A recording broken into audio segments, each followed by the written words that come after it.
Gbẹ́fìlà TV Àwíkòkò lójú ọlọ́rọ̀. Gbẹ́fìlà TV gist láwà. As for my age, think that everybody should wear their face mask. If you don't have one, come down and make arrangements. But right now, the Delta variant is ravaging, so for inviting me to give a keynote address and thereby cross-fertilize ideas with you on this occasion. Not too long ago, during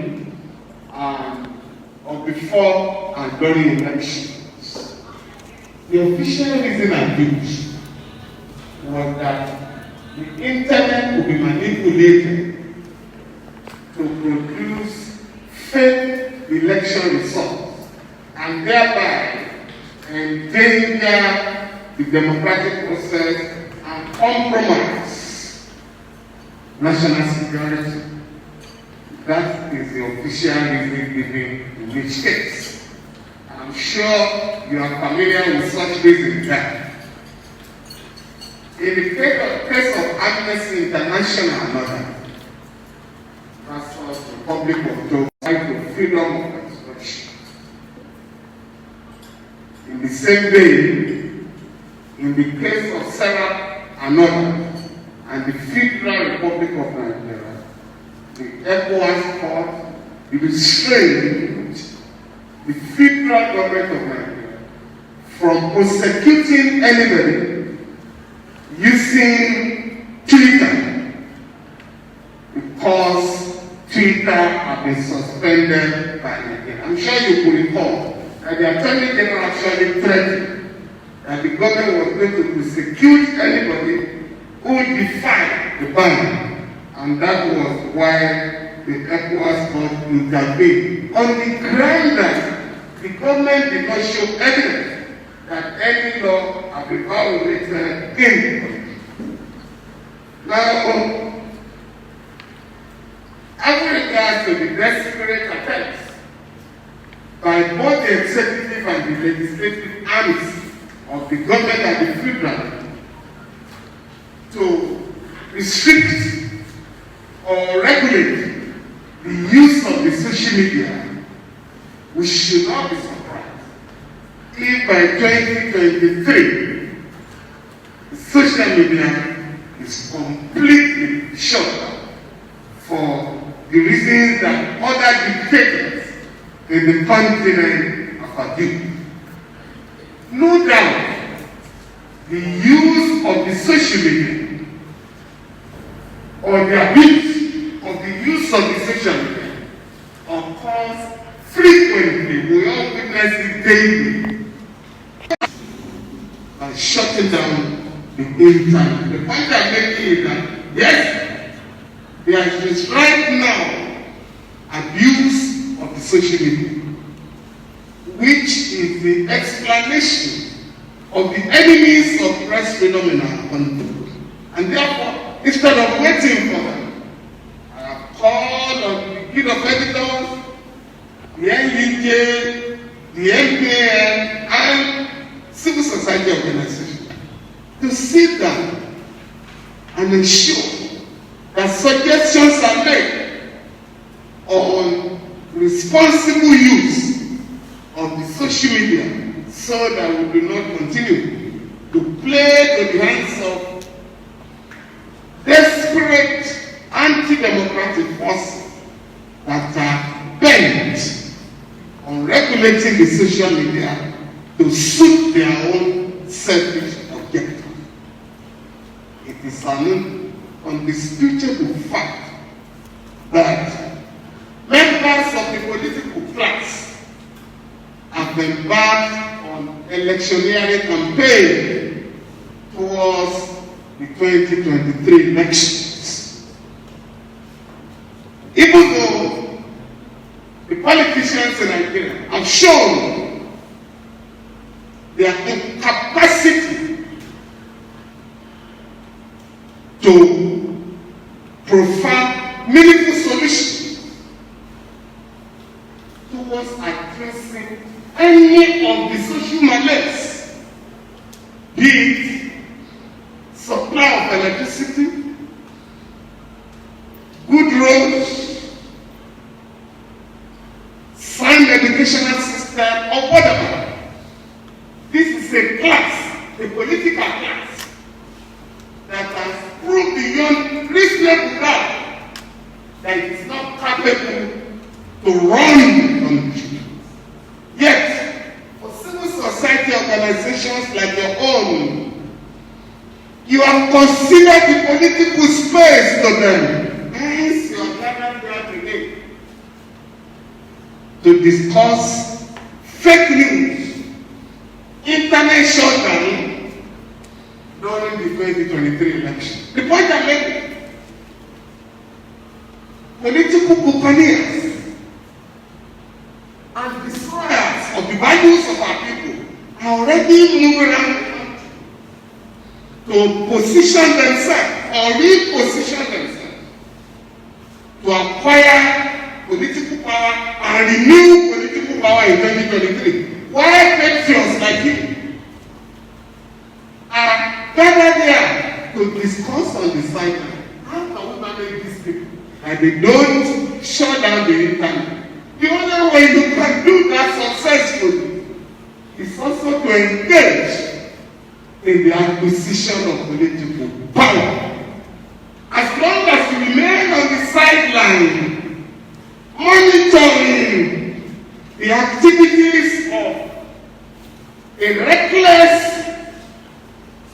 short-sighted political class, we may simply be wasting our time.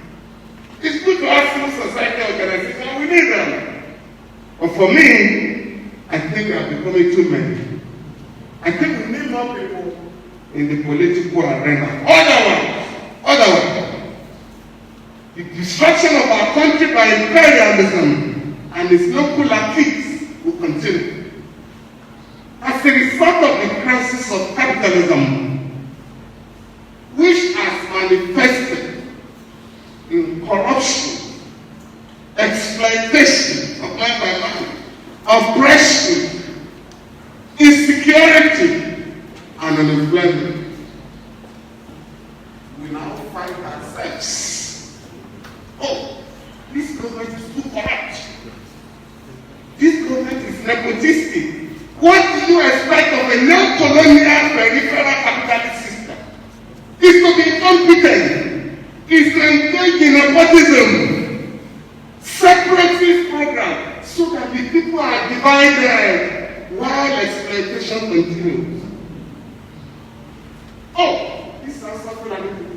Oh, you don't have people. Oh, you also people. Fulani, Easterners, whatever. So, we get ourselves confused. Meanwhile, the members of the Union are united in the crude exploitation of the resources of our country. Go and look at the list of those who are giving oil blocks. They reflect the geopolitical zone. They reflect the religious group. They never fight. There was a wedding, a scandalous gathering in Kano last week. The most expensive wedding in Africa. What happened? All the members of the political class, regardless of differences, were gathered to celebrate one of their own children. As a matter of fact, the godfather of the young man for that occasion is a leading candidate in the opposition party. You know what I'm talking about? But that's not the problem.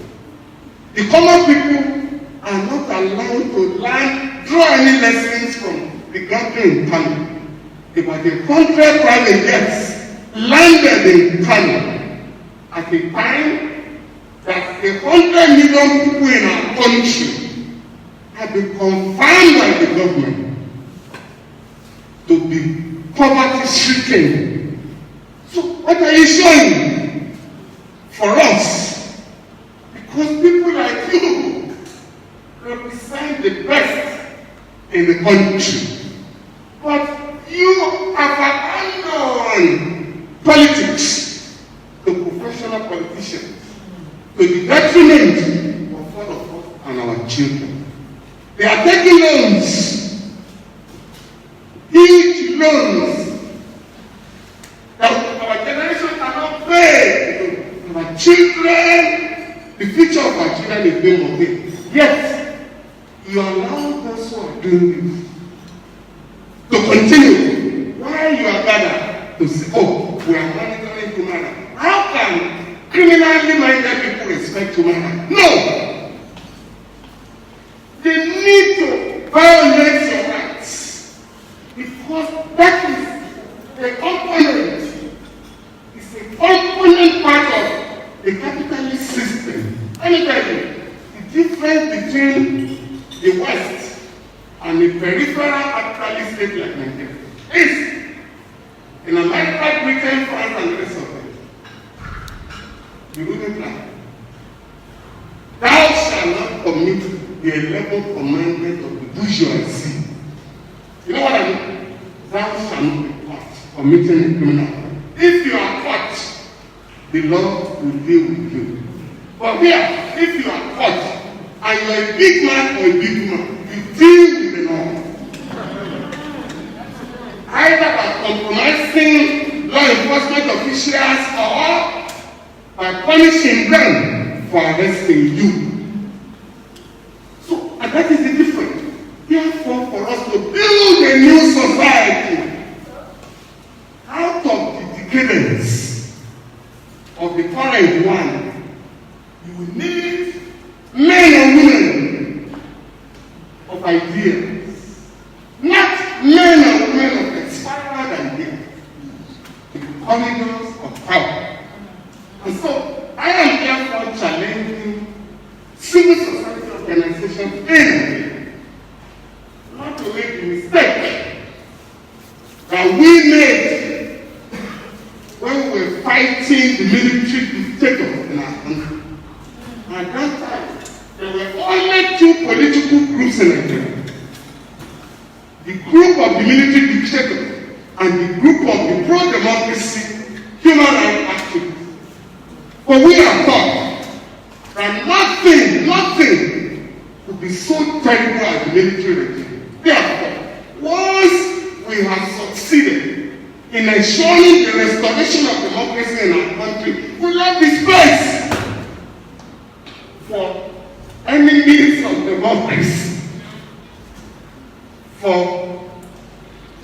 the millions of military dictators. So they went to power. And by 1999, there was no disarmament or what you call demilitarization of the society. And that is why today, our country, there's actually a difference between when we were under the Buhari regime in 1984 and now. On my way here, I read the news that for an interview that was conducted for somebody in the channels yesterday, arrest might be made, detention at the court, suspension of channels might take place. And that means we are not going to 1984. We have no advance. And therefore, your task is gargantuan. The task before you goes beyond monitoring elections. If those who are managing the elections are going to rig it, you are wasting your time by monitoring elections. There is no country where they don't rig elections. If you follow the American election, President Trump, at the height of his desperation, called them in Georgia, can you please manipulate the figures? You didn't read about it. Oh yeah. And the assemblers to file about 62 cases alleging fraud. But one thing will surprise you. In less than 2 months, all unlike here, where you file these cases and they go on even after the election. In Anambra State today, we hardly know the candidates that will contest for PDP or APGA or whatever. People are getting all manners of expert order. For Anambra State election, some people went to Femi, very close to the Nigerian Republic, to get an expert order. Another group went to Jigawa, very close to Chad, to get another order. So you sit down and say you are monitoring the election. And nothing is happening to all those motions of expert orders, confusing the political space. So for me, I think we have to go beyond what we are doing by encouraging many people in the civil society organization to go out there, because many of these people are destroying them. Started the criminal enterprise when they were younger than many of them, and they have continued, and they will continue. The ruling class, fueling the crisis of underdevelopment, have turned around to deploy the police and the military to harass those who are challenging the status quo. Unfortunately, many young men and women, out of confusion and frustration, have also taken up arms against the state by talking of their own republic. But mind you, none of those separatist groups challenging detention without trial, illegal arrest of citizens even in their own republic, exploitation, or the foreign domination of our country. None of these groups is just about let us have our own republic. What happens in your own republic is never defined. So it's a way of saying, can you please transfer oppression at the national level to a local level? But the government too, please listen to me, the government too also promotes separatist agenda. The government deliberately promotes the disunity of our people. I give you two instances. I will see that. One, the Northern Governors Forum, the Southern Governors Forum, Miyetti Allah, and every stakeholder in the animal husbandry sector have agreed everyone that open grazing has become obsolete and dangerous, and therefore, instead of having open grazing, people moving cattle from the north to the south, and people are being killed. Let us embrace ranching. Ranching means you have a ranch.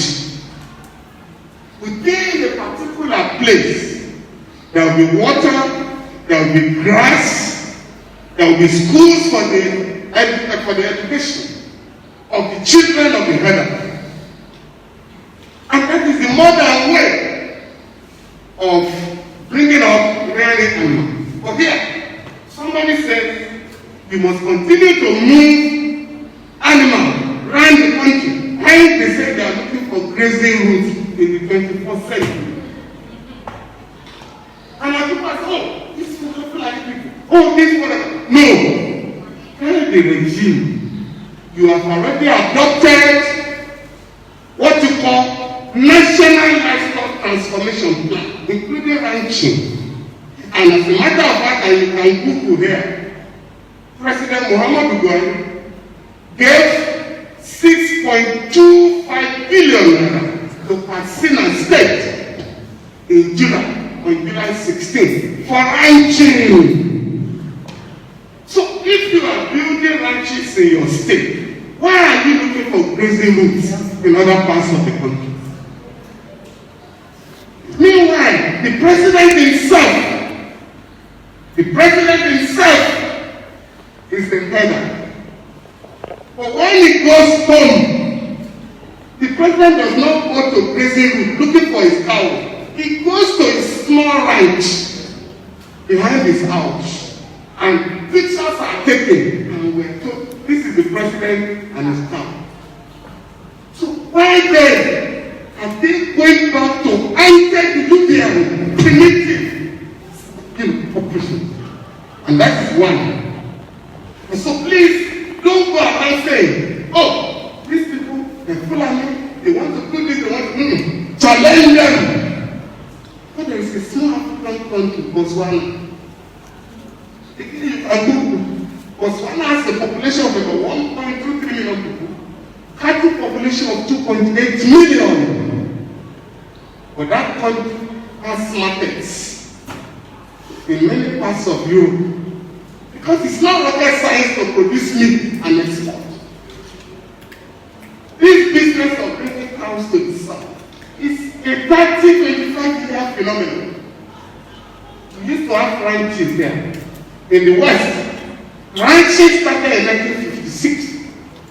In the East, the first ranch in Nigeria was established in 1951. It was Obudu Cattle Ranch. Today, it's Obudu Holiday Resort. Because irresponsible leaders have taken Nigeria here. So it's your duty now to remind the second one. Somebody was on telly yesterday, a general, and people have been circulating what he said. What did he say?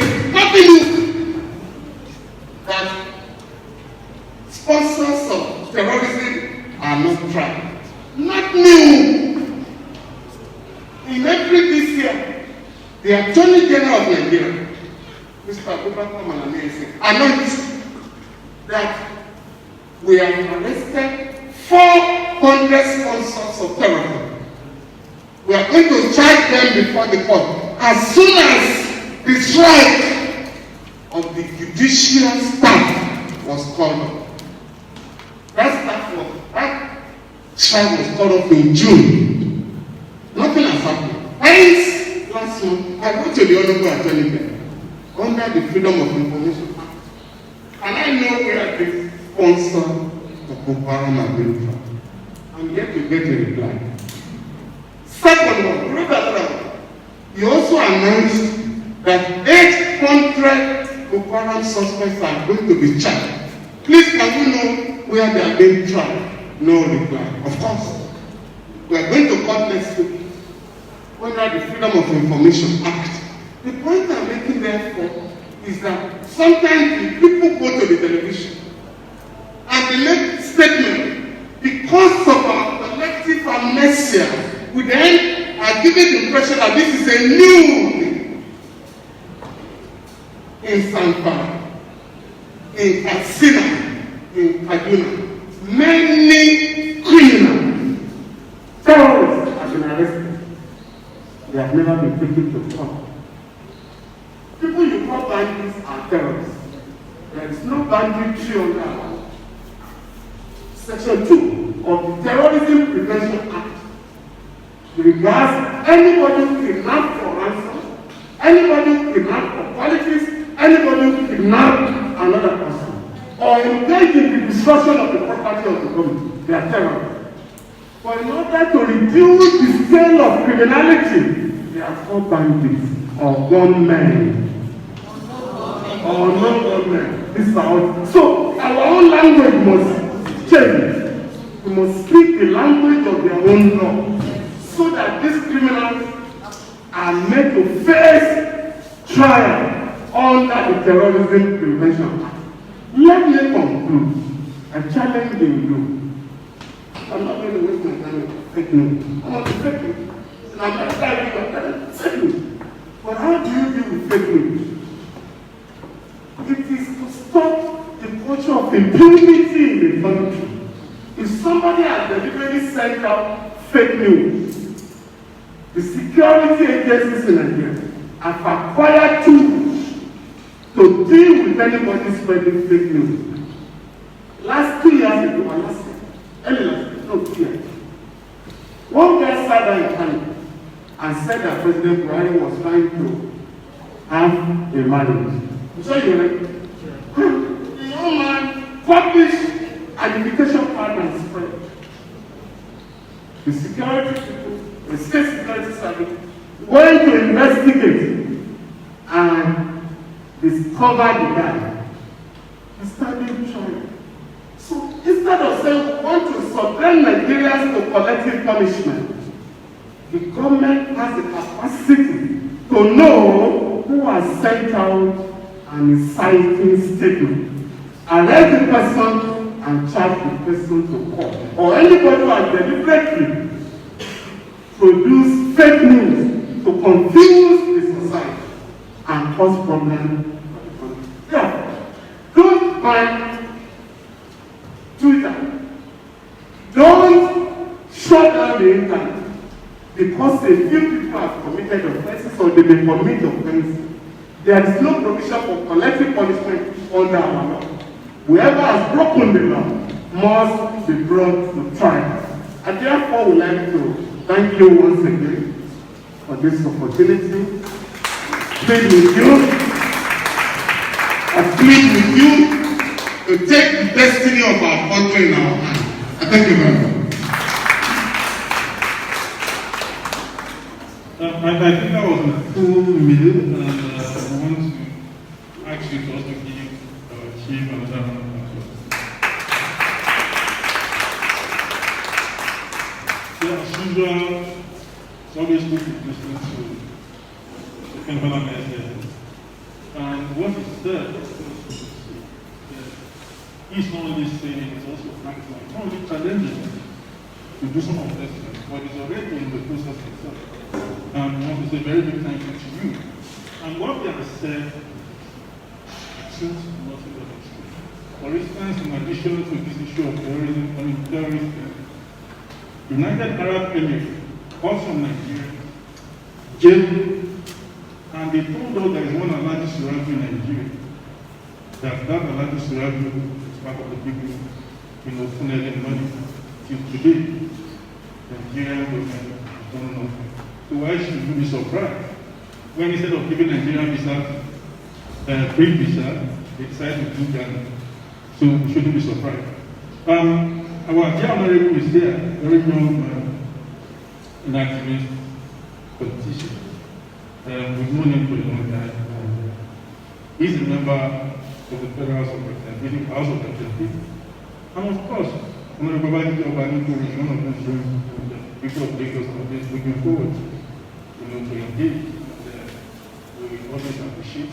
And it's important that since we have him as a member of the National Assembly, we're able to get at least a good picture of trying to the minds of our lawmakers. I'm also possibly, also in personal, how do we engage these concerns about things?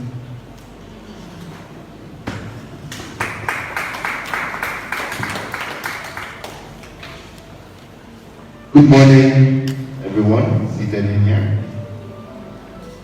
Apologies for coming late. I flew in from Abuja this morning with the 9 a.m. even flight. So, people. And I appreciate the organizers of this event for bringing me worthy of invitation. Thank you so much. The SAN, as I was coming, I was saying, God, don't let me talk after this man. God, come and select me before this man. I guess I didn't pray hard enough. But I'm there as a thank you again for always admire your vast knowledge and understanding of the country. Thank you. I agree with a lot of the things you have said. At the same time, I look back like are we in the same time zone with the SAN?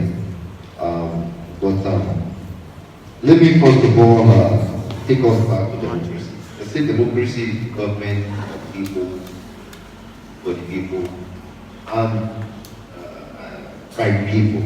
So we are our own government. And one thing that I've come to realize is that just like Christianity and Islam was forced upon us, government has also been forced upon us as a people. It is democracy is not the African style, but for some reason we have adopted it.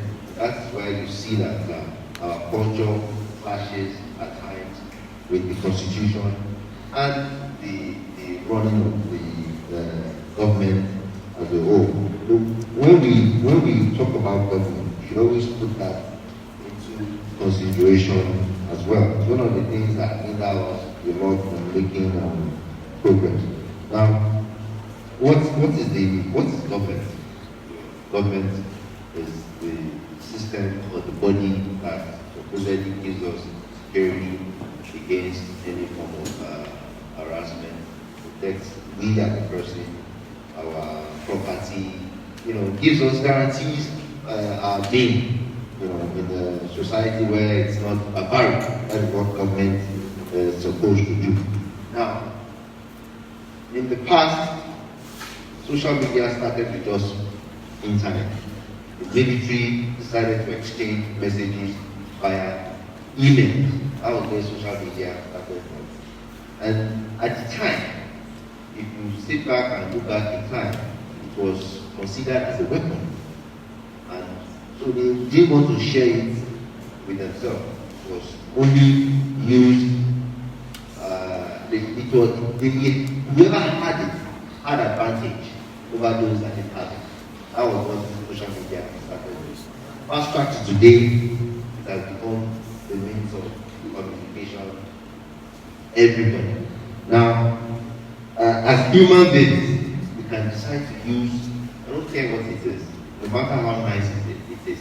If you want to convert it to a weapon, you definitely convert it to a weapon comfortably. I don't care how expensive the car is. If you want to use it to harm somebody, you will do it. So in social media, as beautiful as I was it last night or 2 nights ago, for almost 1 hour, I was on Instagram. I was watching the Frank Your Parents challenge. I don't know if anybody knows about it there, but I was laughing. Tears were coming out of my eyes. It was so funny, all the videos that I was watching. That's what I went to bed with. That's social media.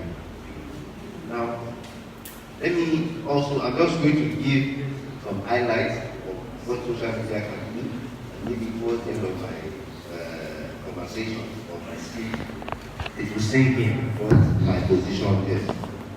Let me go back to 2019. Before the end of my, before that, today, when people still see me and say, oh, you read Banky out.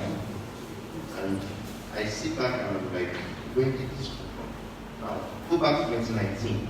Before the end of the election, Banky had posted on social media, I've won so many minutes. That's one out of, how many minutes we have? About 297 minutes. Just that one post, I hope we have won. Everybody has started shouting that Banky has won the election. I even got calls on that day saying, maybe what's going on? But calm down, I've not even finished counting my own words, not to talk of the entire Ethiopia. That's how powerful social media is. And for you to now go back and tell everybody they have initially transformed that fake news to especially possible. Some people who hold that fake news the rest of their life. Like, okay, this is what it is. So I still experience that. Where some people still look at you and say it's one of them. It also it brings so now back to social media being a website. Let me briefly talk about because it's happened like just for me to talk about the NSA, the Lekki massacre. A lot of people are still out there saying yes, there was indeed a massacre. But I can tell you completely and completely, being that I was on ground, there was no such thing that happened. But some people still look at me and say that you're lying, you're coming for the government. I'm not going to be in government forever. Max 8 years I'm done. So why would I cover up for such? So they say that 2 people died from events that happened, not from gunshot. And like I always say, I stand bold to defend it. Anywhere, anybody. Lagos State went as far as saying, whoever can prove that you lost somebody there, it's 3 million naira for you, come out, make it tomorrow, somebody will come out and say, yes, indeed, it's happening. That's social media. And before CNN and BBC could come back to track their statement, I've gone far and far. Sometimes when you travel, some of the conversations you have with the thing is about this, oh, why people killing people? I'm like, I'm not killing people, but it's difficult because already they have that notion and thing. So it's like just, at times, some people are able to change their mind, some people are not able to change their mind. So that is how powerful, deadly, or nice social media can be. Now, this is my own take. Out of everything that I will say today, I think this is the most important. There is nothing in life that does not need regulation. For traditional media, which is Punch, these days, they are regulated. There are some things they cannot print on their paper. That's part of the regulation, rules and regulation that they are operating with. The same thing goes on in TV station and radio. There are some things you cannot say on there. There are some things you cannot wear as a TV presenter. Those are rules and regulations guiding you in your mode of operation. I think social media also has to be guided. We have to make sure that whoever is pushing out information is responsible for whatever information they are pushing out. That is my take, that is my position, and I stand to the truth. This should be, I don't think we're trying to put some measure of control. So use of social media is silencing youth. I don't think it's silencing women. I don't think it's silencing any group. I just think it's part of us trying to make sure we are not in a barbaric environment in the social space. So that's where I think government comes in.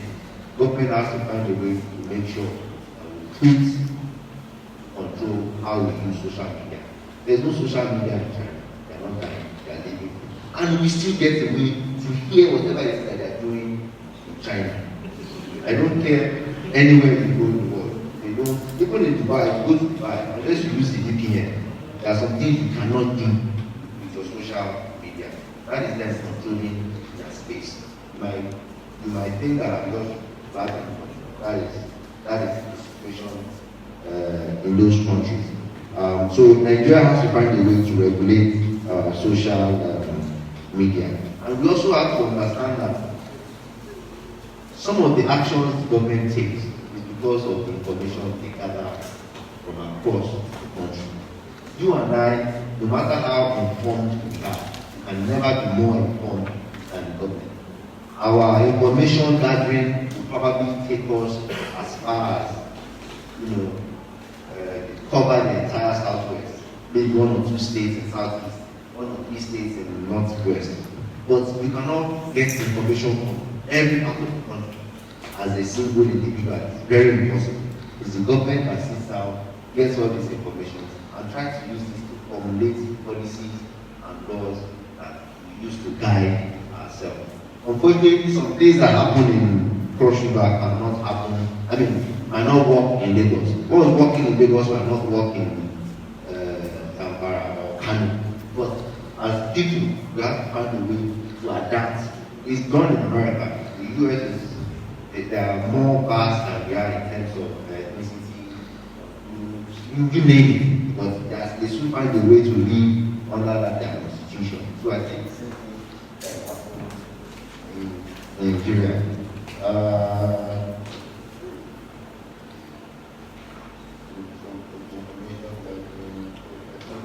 And then I don't want to go on too much because again the learned say talks about a lot of the things that I've jotted down. Another thing that I join him in telling everybody, I also every opportunity I get to preach it, I do as well. That we all have to find a way to participate in our political society. If you sit down and let them rule you, they will rule you the way they want to do.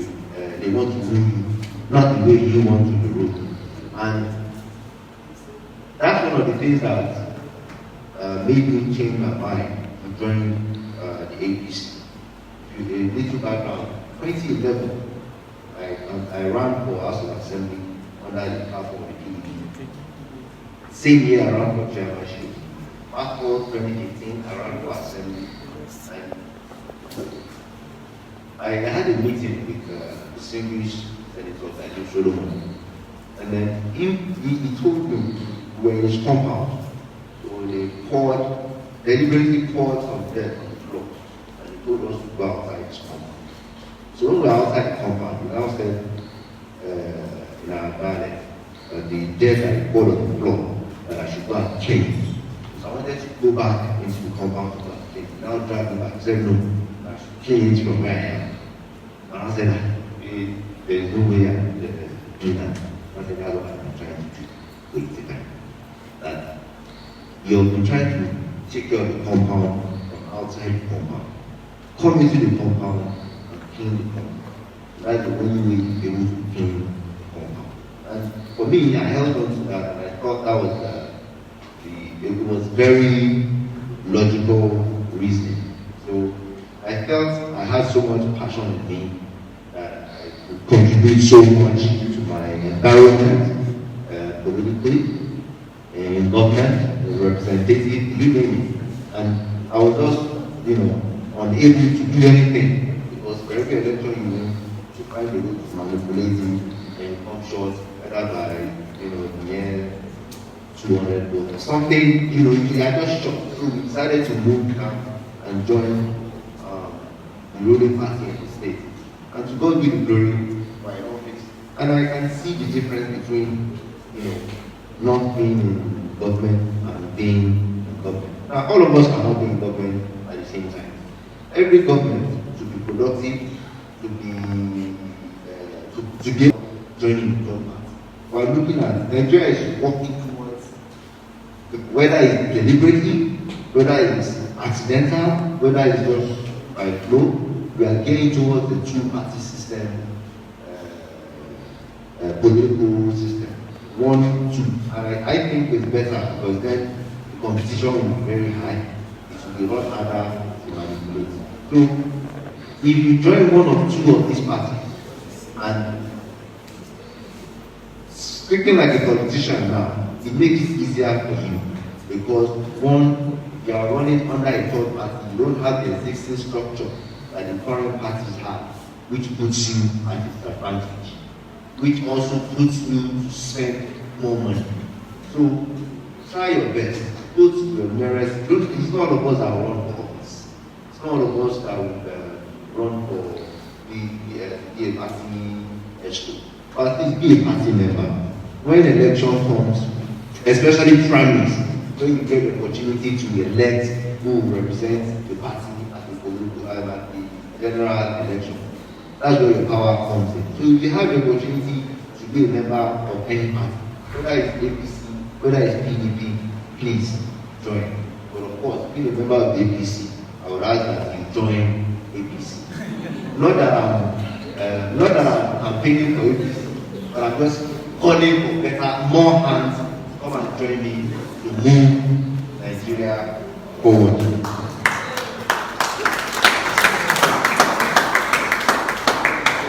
So, again, like I said, the SAN has talked about the majority of the things that I have highlighted here. So, again, I want to thank the organizers for giving me faith for today.